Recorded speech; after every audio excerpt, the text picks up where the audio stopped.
Let's do this. Let's talk about how to get into product management or how to get into product owning. So let's run a little bit. Getting into product management is not one of the most obvious careers to get into. Typically, most of the people or most of the companies are actually going to ask you to have some kind of experience to get into product management. But how can you get into product management if you never had the experience to get into product management? So it's kind of a chicken and egg situation. And there's not a relatively easy or a straightforward answer to this. Most of the times, whenever you are going to go to an interview, people are going to ask you for some kind of experience on how to do your job as a product manager. And it's not gonna be easy to be able to do the job if you haven't done it before. So how can you prove that you had the skills, that you had the knowledge to be able to do this kind of job without actually having done it before? So in this video, let's talk about the background of where can you come from in order to be a product manager, the skills that you need to have in order to be a product manager, or actually the skills that you have to be able to demonstrate to those people in an interview to get into that product manager position. And finally, I will talk about some interview tips that will help you face the type of interview questions that you typically have when you go for a product manager position.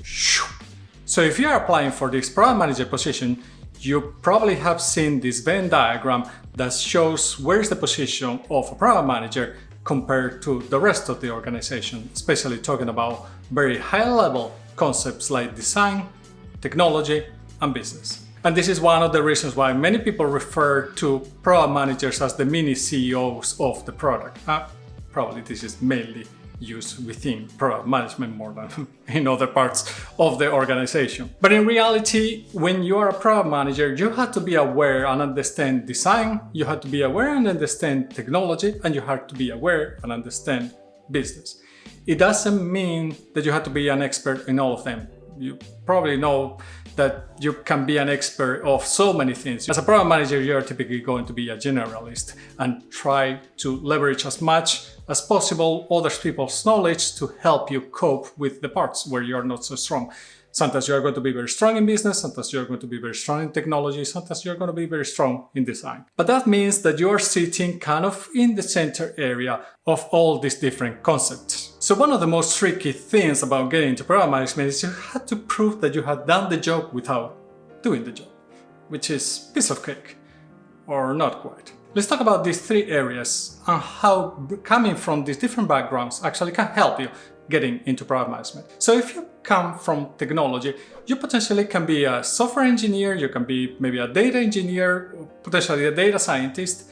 This is going to put you in a good position when it comes to knowledge on the technology side. What are the potential tools that we can use in order to build these products that are going to solve our users' problems? Especially if you have driven projects within your organization, this is going to help you a lot to get into a product manager position. You can prove that you are able to work with these stakeholders, potentially work against certain milestones to plan your job. Those are things that people are going to be looking for when they are looking for product managers. Of course, the fact that you know technology is going to be very important for a product management position, especially when you're looking for tech companies. Nowadays, there's a ton of product managers who actually have tech backgrounds. But this doesn't mean that the only way to get into product management is going to be with a technical background. But it's honestly going to help you a lot, given that many of the conversations that product managers are going to have are going to be with engineering teams, because it's a daily job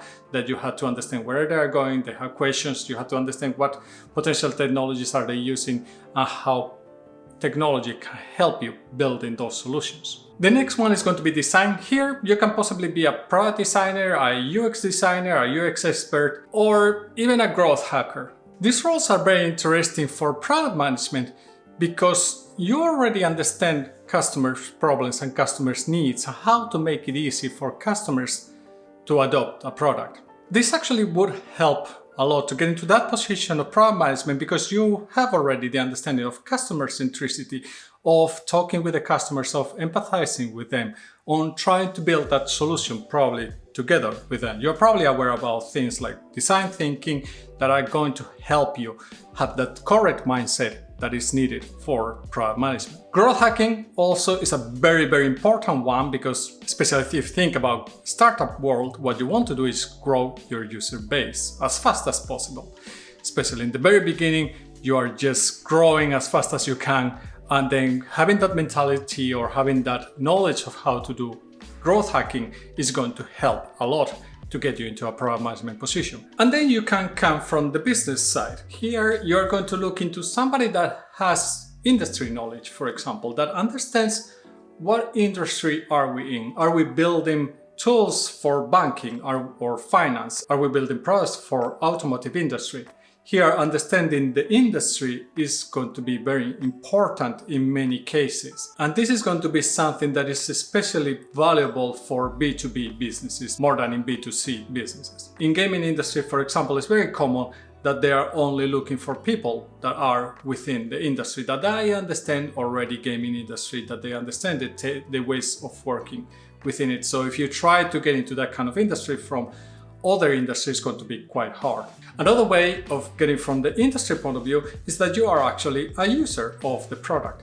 This happens many times in B2B companies where you actually have a lot of understanding what the user cases or the user needs are. At least from your perspective, that doesn't mean that you have a lot of knowledge on how other users are using the same product. And another way of entering from the business side is that some people might want to transition from product marketing, for example, or project management into product management. And here it's a little bit all over the place. It depends a lot on where is your background.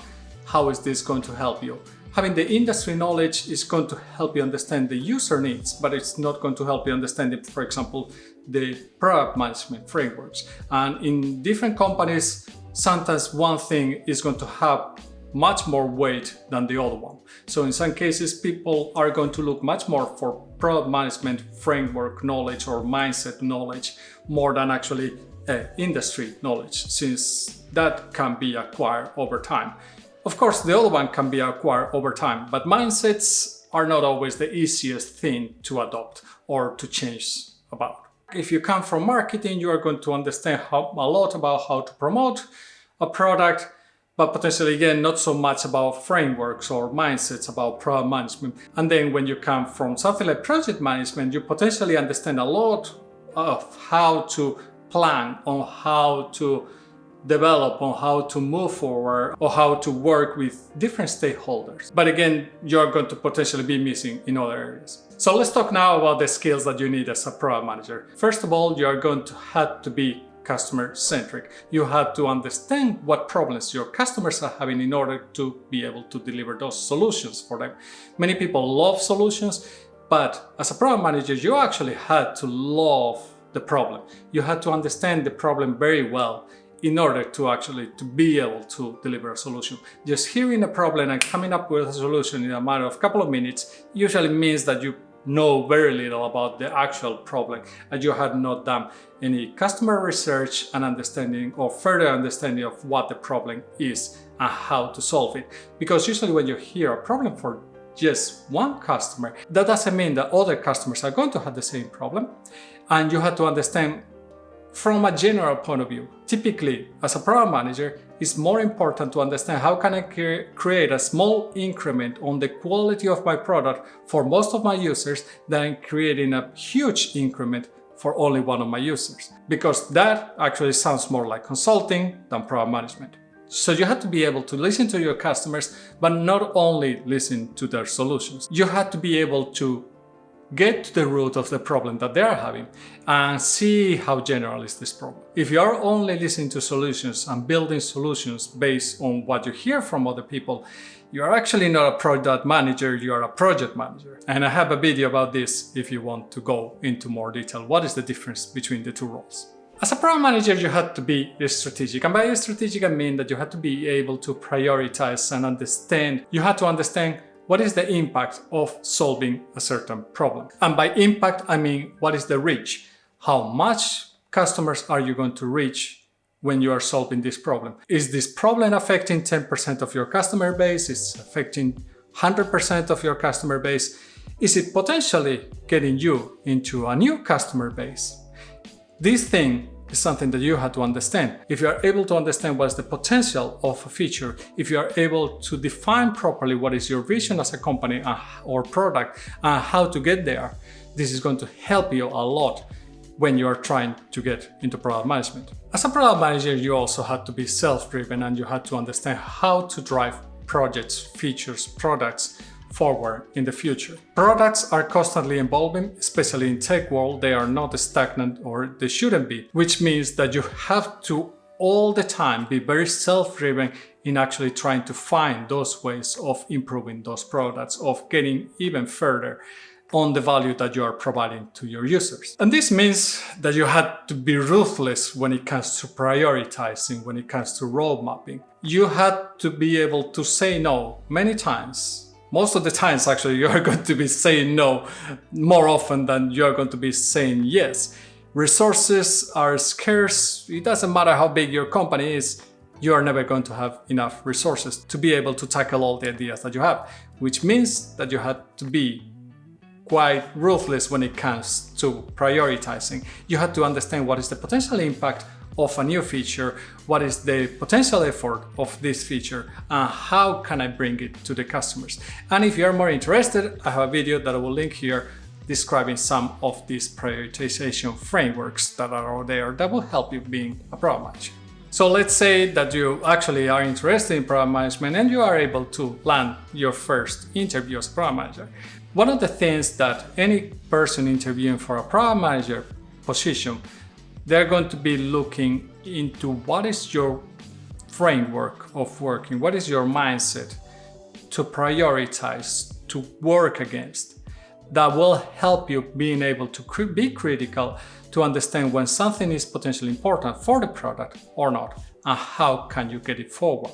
They want to understand how do you value different ideas, what is your framework to handle these ones. And this doesn't mean a formal framework, it can be your own kind of framework or thought process. How do you work with other teams? How do you deliver to customers? How do you engage with the customers? These are the things that they're going to be looking for in an interview. There are many good resources out there to prepare for interviews, so I'm not going to go into all the details on how to prepare for interviews. I will link below in the description a channel called Exponent who actually have very good resources when it comes to prepare for an interview for a product management position. There's many other places where you can find resources or where you can get people to help you to prepare for these interviews. There are very active communities, especially in Reddit and in Facebook groups around product management that could help you a lot.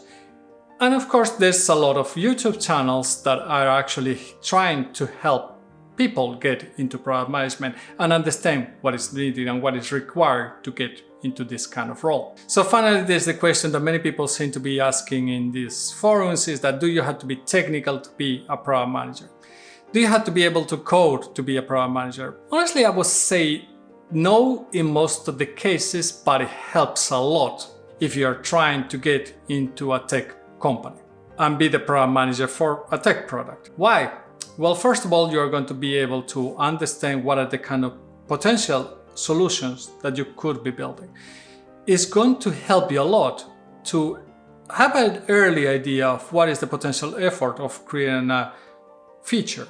This doesn't mean that you should estimate for your engineering team. You should never ever do that. Let them do that's part of their job, and they should be able to tell you how much effort a new feature can potentially cost you or take as an effort. So I would say that in general, you don't need to be technical to get into product management, but being able to have a deep understanding of the technology that is used or the technology that is used in the industry is going to help you a lot in order to actually understand what kind of work you are going to be doing and potentially how much work this is going to take for your teams, and understanding how potentially feasible different ideas are for them to implement or not. So many times I've seen in different forums, if you need to be able to code, to be able to be a product manager, well, it can help, but typically as a product manager, when I started in the beginning, I was still doing some prototypes, but in most of the time I It has been many years now that actually I haven't coded anything at all because I just don't have the time. On the other hand, being able to use SQL, being able to create queries to understand what data is out there about the users, especially if you don't have the resources to have a big data team that could help you provide those insights, is going to help you a lot as a product manager, and be able to prioritize them based on the data that you have available within the company. So product management is a very exciting role, and it's a very exciting position, very interesting to be able to drive these products and make them successful and be able to help users solve their problems. But on the other hand, it's not an easy role to get into. It's not an easy position to get into because the knowledge that you have or the knowledge that you require is not something that you are typically trained for. And most of the people are trained for other type of positions. So getting into product management might be quite challenging. But this video is not to discourage you from getting into product management, but more for you to understand what are the skills that you need to build in order to get into product management. I create videos about tech companies once a week. If you like the video, please give it a like. It helps a lot the channel. I will see you next week. And remember, stay safe.